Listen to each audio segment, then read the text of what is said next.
Today's broadcast is very special. I'm going to talk to you about how to activate prophetically the destiny in your family, your children, and even your grandchildren. How God is a multi-generational God, Abraham, Isaac, and Jacob. And you can transmit the history of your spiritual walk to the next generation for stories that will live on as a legacy of faith in them. It's a rich broadcast, but my team said, why don't you tell people about the curriculum, because I'm quoting from material that we have in our course on becoming unstoppable. This is the unstoppable parent, the unstoppable spouse, the unstoppable lover, the unstoppable grandparent. Personal destiny mapping, how to be able to read the journey of your life and see where God has been with you so that you can anticipate where you're going next. And I am a big believer, by the time you get to our age in the journey, you actually can call forth from your spirit a clear proclamation as to what we call finishing strong, which is what has God called you to do in the next chapter of your life, the most important chapter of your life, perhaps. I'm living my passion. I'm doing what I'm called to do. And here's what I'm doing. I'll teach you how to bring it out of your spirit into clarity in your head. There's a process for doing that. And how do you do it? Go to lancewallnau.com/unstoppable. lancewallnau.com/unstoppable. Get the DVD training. It's all online, or you can get it at home. Most people don't play DVDs anymore, but you can get it digitally as well. And use podcast code, just use the word podcast, and I'll give you $30 off. lancewallnau.com/unstoppable. I believe this stuff is so powerful that it can literally give you years back that you've lost by playing the rest of your life smart. Use code podcast, get $30 off, lancewallnau.com/unstoppable. And now, me and the missus are going to have a conversation. Welcome back to the Lance Wallnau Show, and I've got my special guest, the authority, in my opinion, on parenting and mothering and nurturing God's way. Annabelle, my wife. Hello. 40 years we've been married, been 43 years we've been together. Well, 41, it's 1985 we got married, so this is 2026. So this is November, we'll be married 41 years. 41 years. Oh, okay. Little math We can only project. celebrate the 40th year so long, and then I guess you go to 41. Don't freeze us in time, brother. We crossed over to the other We crossed side. over. All right, we're talking about parenting, grandparenting, family, the challenge of the family mountain. Sorry. And one of the things I wanted to talk about is something which I think we need to do, even with our own adult children, and now we have grandchildren. Thank you, Jesus. And I got it from David Green and Steve and Jackie Green from Hobby Lobby. Now, there's a billion-dollar family that gives away like millions of dollars for the kingdom. And here's something I really think, especially you folks out there that have been practicing godly stewardship. Now, think about this. Let's say that you really are and it's a rare percentage, but thank God I got a large number of you do practice this. You sow a certain percentage, or you tithe and you give a certain percentage of your prosperity to the kingdom. It's a real thing. We've been doing this from the beginning. We believed in this. But one of the things I learned from the Green family, which I think we need to look at, is they have family meetings once a year. We did our whole life, my family. And your family did too. Mm-hmm. And the family meetings. Robert's Rules, we had everything signed up. Your dad did that? Your dad, doctor, he was a baby doctor down in Levittown, Pennsylvania. And what did he do? He had family We had Robert's Rules. We have I don't know who's floating the notebook around in the family, but we have the whole decades of meetings in one big, huge, fat book. And what was decided in the family meetings with Robert's Rules of Orders? Well, we had... How many brothers and sisters? Tell people that. I have 6 brothers and sisters, 4 sisters and 2 brothers. And we had lived in a 5-acre area, and we had to cut the 5 acres of grass. So we had a lawnmower, a tractor, hand mower, clippers, weed whacker. We had jobs, so we had to each rotate the jobs. We each had to have set the table, make the salad, clear the table, do the dishes. We had rotation of jobs all our life. And so the point of it is... And he had a horse. Yeah, I was about to say we have horses. We were just laughing because we always get on these fun chats and we're talking about who's going to sell the ponies. And that was at some point where we're going to sell the ponies or not. But they had leased out houses on the property, 3 rentals. So then we had an income. So we had to always decide how much of each amount we were each going to get for how much work we did. And, it was all very voted, I don't know, democracy. My dad had everyone voting, and it was really to teach us how to really be hardworking. And my dad was growing up in a family during, the time when his dad was a union painter. And so they didn't have money. They had 18. Up in New York. New York, they had in Queens, and they had 18 kids in their family. And then we grew up knowing 11 Naples, my parents, my dad's family. So actually Aunt Kathy's the only one left now, but my dad died when he was 91, like 15 years ago. But my point of saying it is they didn't have anything growing up. So your dad and my dad, they both had that GI Bill, right, when they got out of World War II. And so then they went to school and became who they are in their work. But what I'm saying about it is they just understood what it took to really grow from nothing to something into flourishing, and having a big family. And they all had a big family, We used to have cousin reunions every year. That's one of the things I would still love to provide one time more in my lifetime, just to see everybody and all those offspring. It's like everything grew like... But my dad was really involved with training us and understanding how important it was that everyone should have their own opinion.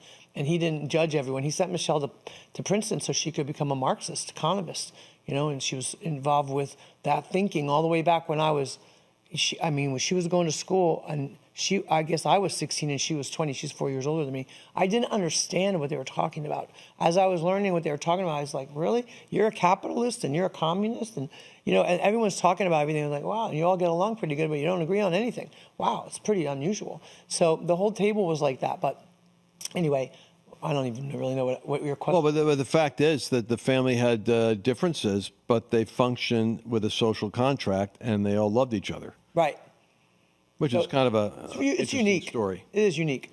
But in other words, so the family meeting that you were talking about is similar. Now, what I'm talking about that I learned is, so the Greens get together. Now, they give millions of dollars a year out, but I'm telling you, the big piece that I got for us that I was missing is the family meeting. The kids are involved with where the money is going. So that they all they have a tiered structure where the elders, the brothers that are running the business, get to make. It's kind of like you with your dad, the benevolent dictator. They get to have a weighted energy on where they're actually going to make the final decision. They're the executive team that makes the final decision.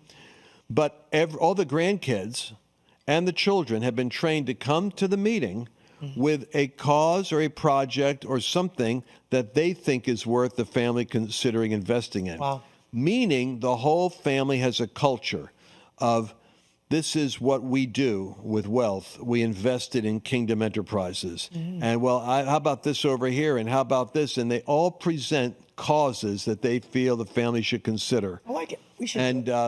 And so the funding goes to, but they all participate. So what does it build? It builds a legacy of generational philanthropy, so that the wealth that the father gave is transmitted to the sons, and the sons are transmitted to their children and their grandchildren. So they meet and discuss because they have a faith value about that God provides, and that God is providing through them the ability to fund. And they got a beautiful Bible museum in Washington. I'm going to put a plug in. They've done exploits. That thing is amazing. It's an amazing place, right? It's amazing. I'd only been there 8.5 years ago. Then I just got to go with you, of course, to the 250th. The place is incredible. What they've done, I told nice what you've done with the place. Done with the place. It's like gorgeous. So there's even videos in the elevator, people. I mean, I've never been anywhere that has videos playing in the elevator. So beautiful. It's amazing. But the point that I'm making is, to make this succinct, if you are parents or grandparents and you've been in the habit of giving to certain things, why don't you start getting your children involved with understanding what it is that you're doing, so that it's not just sowing in private, but it's family and philanthropy, and that they learn that the families, and it's great to have it may be too late to do that for some of us grandparents, but for those of you that are younger, you create like a family crest, a family emblem. Like a crest would be like a shield that has 4 parts to it. And what are the 4 values that you want to transmit to your children? The 4 things that you want to deposit in them that becomes the symbol of the legacy of what our family is. And, this goes all the way back to heraldry for 1,000 years, where British houses would would have symbols, and the symbol is the house of this or the house of that, and it would have like the candle for learning, and and the sword for protecting, and the heart for nurturing, and the people together for the power of family and unity.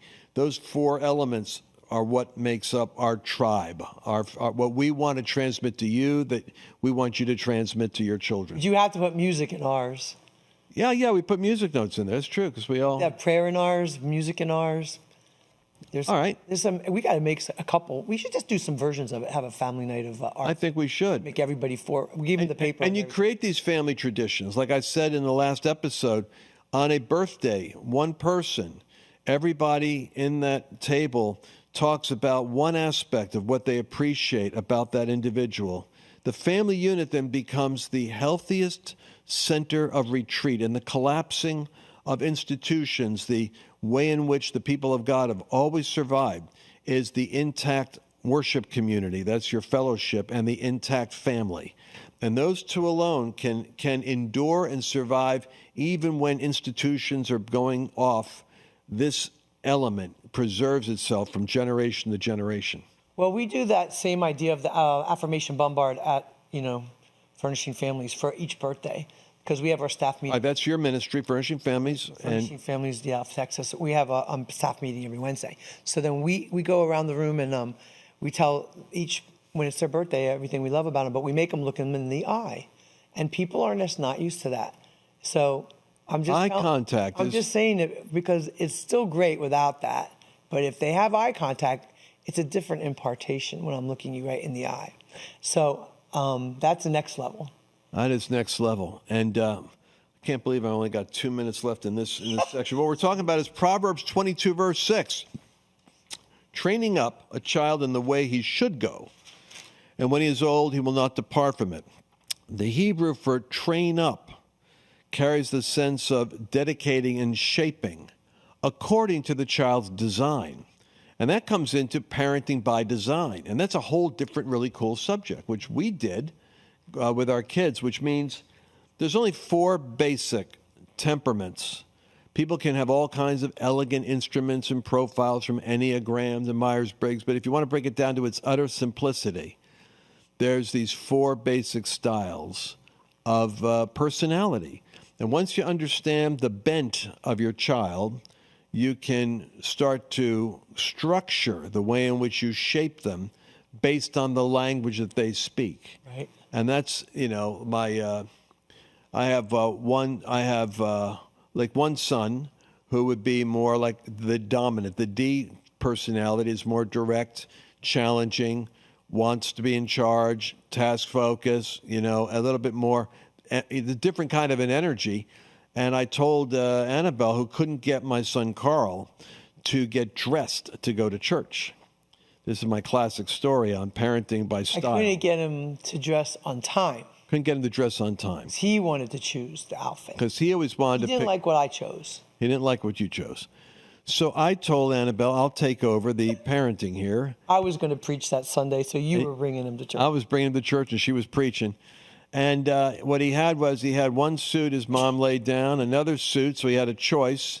And then he had his Batman pajamas, which were also sitting on the floor. And I said, Robin. Look, huh? Robin. It was Robin, dressed as Robin. He was always Robin. And so he got to pick which one he wants. Well, anyway, he comes to church, and what do you think he's wearing? You see that red cape coming down the aisle? Red cape pajamas as Robin, and everyone asked me, why is he wearing that? And I realized I have to limit the choices, or he will test boundaries. Well, I had to. I ran out of moments here. I'm going to come right. We'll be right back with the rest of this story. We'll be right back. Gosh. You don't have a discipline problem. You don't have a motivation problem. You have a problem nobody has ever actually taught you how to solve. Every book, every seminar, every New Year's resolution told you to change who you are. That was never going to work. And somewhere deep down, you already knew it. So what are we talking about? We're talking about learning how to manage the way you are, not change who you are. Destiny is about managing who you are, not changing who you are. The reason why I said some of you need to shout and sing and laugh is because we're not getting enough of who you are. Somewhere in you is a version of yourself that doesn't hesitate, that doesn't quit 2 weeks before the breakthrough. Once you know how to manage who you actually are, you stop negotiating with yourself every morning. You just move. Becoming unstoppable. Go to lancewallnow.com/unstoppable. All right, so we're back anyway. So Robin is walking down the middle. Everybody's staring at him in our church service. And, well, I had to explain to my friends later. I said I wasn't expecting him to pick that. But I realized then that with that personality, you have to be aware of the fact that they'll test whether they really have the power of choice. And they'll pick something, they'll challenge. They're challenging personalities. The other three, because I can already see someone going, well, what are the other three? The other one is the high I. I use the disc profile. Like I said, I have half a dozen of them I could use, but the simple one is the high I is more of the fun-loving, influential, talkative, playful, loses track of time, sociable child. And that's one where the incentive, you have to create structure for them because by nature they don't have it. And so there's a different discipline there. With the dominant child, you have to give them consequences, clear consequences for choices so that the discipline's worked out ahead of time. And if you do that, what's going to happen? This. So you've negotiated the consequences. The high-eyed child, you have to be aware of their social approval is a big fear of theirs. And so you be sensitive to that thinking that's in them. The high S child is high with nurture, and they're more prone to routine and a safe, structured environment with nurture. And the high C child wants to get things right, wants to do things right, wants to avoid criticism. And once you understand those styles, chain up a child in the bent of the way they're made, take into account the way God designed them, and you'll have a lot more of success. It's often challenging, don't you think, when your parents are different temperament than you? And like in my case, my dad was, I was an I child, as you can imagine, a high free child, very unstructured. Talk a lot. Talk a lot. What was your name? My name was Lancelot, and the doctor once called me Talk a Lot. My mother was so offended. She said, can you imagine that? Because I'd yak away, I'd be talking to everybody. But who would have known I'd be doing this for a living? I know. But where was I going with that? Well, your parents had a different style than you. Oh, yeah. So, but my dad was a dominant, critical, DC. I think your dad was similar to that. And I think my dad was an SD. SD. Oh, yeah, you're right, because he was the baby doctor, so he had that nurture side, and then his marine side, the D side. Your mom, probably. DC, very task-focused, like my... And her dad died when she was 11, either 11 or 13. And so many parents that are DC, or you, if you have one parent missing and you had to grow up too fast, then you grow up young with tasks and jobs. You had to do things before your other kids had to do them. You end up being task-focused. Sometimes. But the point is, your personality is real free artist, hippie, with parents that are very structured. So are you. So guess what? We skipped a generation. Yeah, we did. So anyway, Annabelle and I, you can see why we connected. We were both raised with that structured environment. We got along great because we were like, let's get out of here. Let me free. And but it does skip over a generation. So have you guys noticed that the personality, temperament of the parents doesn't necessarily replicate with the children? I mean, you always try to find, if you look at the grandparents, you sometimes see the connection faster than the parent. Interesting, right? The looks may be parent, but the temperament is often generational. It's weird how it just can leapfrog, right? Well, the good thing is getting everybody into the Lord is the good thing, because then a lot of the temperament gets softened. So how do you do that? How do you get children and young people into the Lord? How do you transmit that value and that experience? I'm not saying that I know. I just can only say that the more we get closer to the Lord and we're dispensing his presence and we're having the worship on and we're in God, it affects everything around us. Do you know the number one most powerful way of transmitting your faith to your children? This is proven, so I want you to catch it. It's a bit of wisdom here. Is the power of answered prayer. Wow. Nothing convinces a child more of the reality of God. Not all the theology they heard, not all the church services they went to, not all the worship services they sat through. fidgeting around in the front row. It's whether or not when problems showed up in your family, did you have a habit of praying and letting the kids know you're praying and praying with them for that which is happening? Because if your child sees growing up that God is real and answers prayer, it hooks them for life. I don't care where they go. When they hit a crisis, they start praying, they start calling out to God, or they go to people that pray and they pray for so-and-so, right?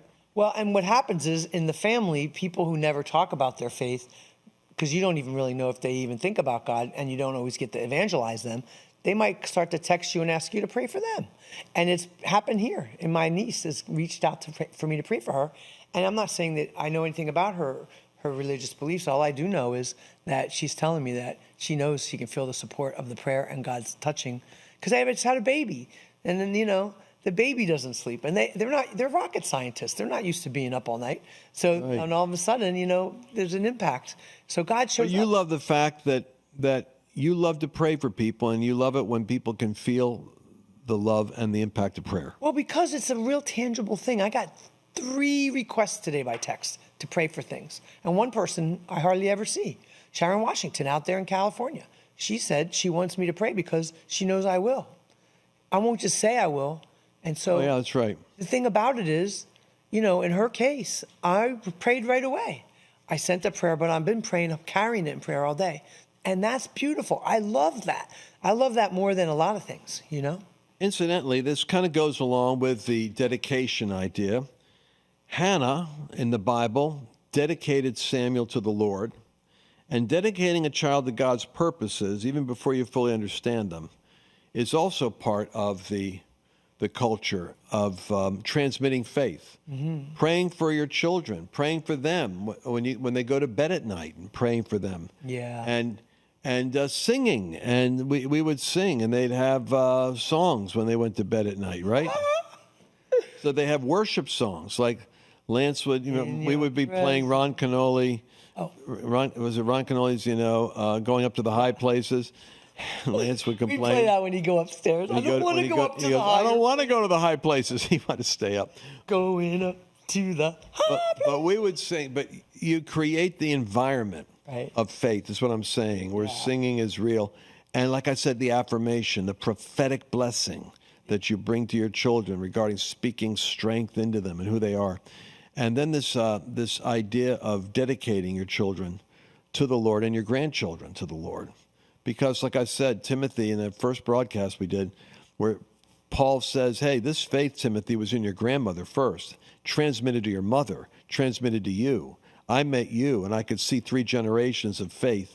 And that goes to the stories you tell, making sure that you and your husband or you and your wife need to sit down and go, what are the 5 or 6 testimonies of when God answered prayer? And make sure that legacy of God being relevant and answering prayers is like the memorial stones that Joshua had that reminded the children of Israel, God did something here. And this is how God showed up in our story. And those kids, and like I said, having a habit of praying with them. So if you got grandchildren now, then you do that with them. You pray for something that's missing, that you can find it. Pray for something that they're afraid of, so that, they won't be fearful.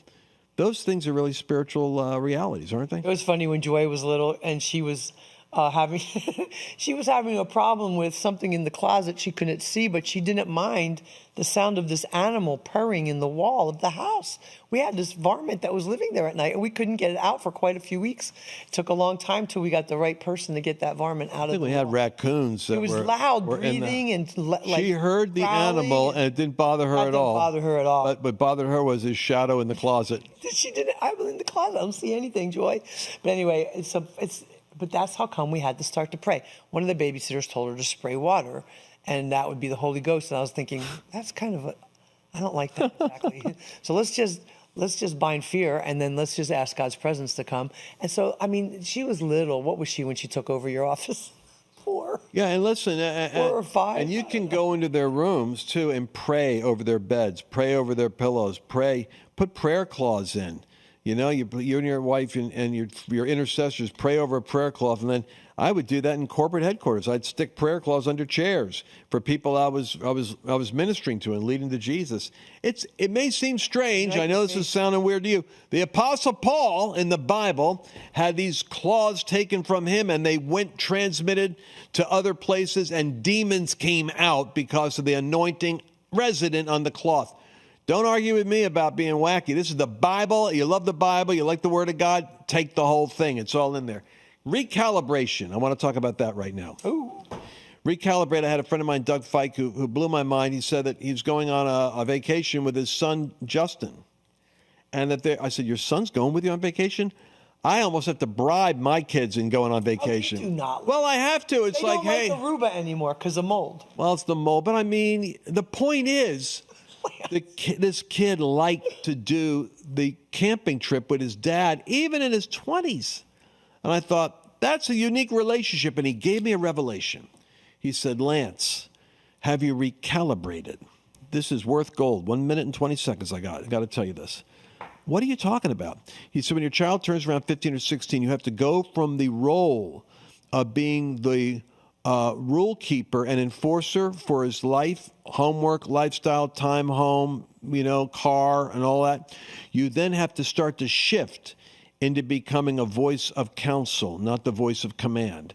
You start to demonstrate you have confidence in his judgment, because if he doesn't, by the time he's 17 or 18, see you as someone he wants to talk to, as a friend that he's interested in what you have to say, he'll start relating to you as the guy who's keeping a scorecard on him growing up and what he's doing with his life and how well he's performing. Get out of being the scorecard parent on parenting and giving him advice. Go into the friend category. You're always going to be the parent, but recalibrate into someone he wants to be with, where instead of saying, you need to do this, you need to do that, you start to ask questions. You start to share your own journey and start to get questions. And what do you think about this? Have you considered what to do with that? And he said, if you're not on the list of 5 people they call in a crisis, or 5 people they want to share something great with, you're now in the call your mom, call your dad on Father's Day role, which is, all of us grew up with that obligation of, oh yeah, I should call my dad. You didn't recalibrate. It's one of the most important things. And I'm over the time limit here now. I got to end. So I'm going to stay on for my broadcast, but I'm going to say goodbye for Real America's Voice. We'll see you again next week. Bye-bye. But stay right here. Come on back. Come back. I'm not done yet. This is for our audience. We can do what we want to do. So what I'm saying is, even in marriages, we could be shocked by, do you hear someone here's getting a divorce? It's like, what? After 25 years? After 25 years, 30 years, 40 years, so-and-so's getting a divorce. And what you find out is they were together up until the children were out of the house, and the kids were no longer, because they were staying together because the glue was the kids. But they themselves had grown apart while the children were growing up, and they never recalibrated. They didn't come back into every 5 years you're growing, you're changing. You're not the same person you were. Every cell in your body changes in 7 years. You got a new liver from the liver you had before. Your body is transforming. You ought to be getting transformed by the renewing of your mind if you're trying to be a Christian. And so you're not the same person you were 40 years ago. So if you never really explore, how are you different? How am I different? Where are you going? Where am I going? And make an intentional effort to integrate, then you can actually grow apart. Plus, we call it the same anointing that takes you to 10 years of marriage isn't the same that you need to be at 20 years of marriage. So it's really something you got to pray into. It's not just conceptual, because you realize that so much differences, different interests. Look, when you started going way into more awareness of politics and all kinds of different things with current events and even your show, I was like, well, don't put me in front of a newscaster who's going to try to get to you through me and say, what do you think about this? What do you think about that? I'll be like, what's that guy's name again? What are you talking about? How did that, when was that? Don't you watch the news? I mean, it's not my world. My world is totally in a different place. So, I mean, we have to come together on a lot of other fronts. We have things like grandchildren, and we have, different things we like to do together that pull us together in the Word of God and the way we love God together and worship Him. But my point is, now it is 4 decades. We're going into we are in our 5th decade because we hit 40 already. Right. So my point of it is, wait a minute. So now we got to get in more exercise together. And the things we did separately, we have to try to make time together because now your time is even less. You have way less time.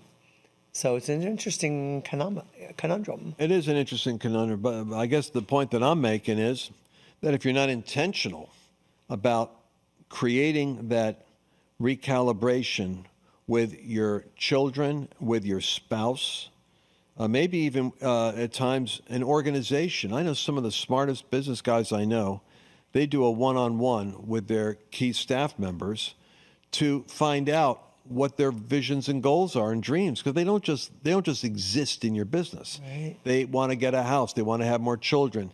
They're looking at maybe going back to school. Their spouse has an agenda and an interest. But if you become somebody that you're safe to talk about that, you can actually start to architect better in the business. How does it relate to where they're going, and how are we connecting together outside of just the 9 to 5? I think it's important. It is. As a matter of fact, let me just throw this out there for a final thought. I got one guy I know who actually encourages his employees to dream with him about areas in the business that they might be interested in getting involved with that he's not doing right now. And a lot of the innovation in their company came out of employees who outgrew what they were doing, who were moonlighting on the side and doing some other work in their free time, who came back and said, I could make that a job, or we could make that a division, because I think there's an opportunity there. And they literally have opened up whole new areas of their business based upon the entrepreneurial creativity of employees who, rather than leaving the company to do it, did it even better because they had the company's assets and resources to launch it, and they ran it and got paid more for their role in it. But it's an Abraham model, I think, Yes. which is where Abraham had 300 household servants and 7 areas of economic streams of income. And he himself wasn't, necessarily plowing, running the fields, multiplying the camels, or digging the silver and the gold, but he was over the enterprises that his household servants. God gave them the ideas because God was going to help prosper Abraham. And It's an interesting concept. Yeah, and there's 4 blessings of Abraham. I wish I memorized them. Remember, Mike Hayes always taught those. I'm going to memorize them because they're important that we have them in our life. All right, well, we'll have to have you back on with the 4 blessings of It's Abraham. amazing, though. And one of them is legacy through the family. I remember. And one of them is legacy, Yeah. that your children's children, Yes. your descendants, will possess the gates of their enemies. All right, folks. LanceWallnau.com/podcast. That's how you could get these updates and what we're doing, these conversations. And if you have any questions, where did I say? Go to info@lancewallnau.com for info@lancewallnau.com. Questions. For questions you want for Right. Annabelle and me in the future. We'll do your questions in our future broadcasts. God bless you. Bye-bye. Did you enjoy this latest episode? Please remember to share it with your friends, because the more knowledge you have, the better equipped you are to navigate the world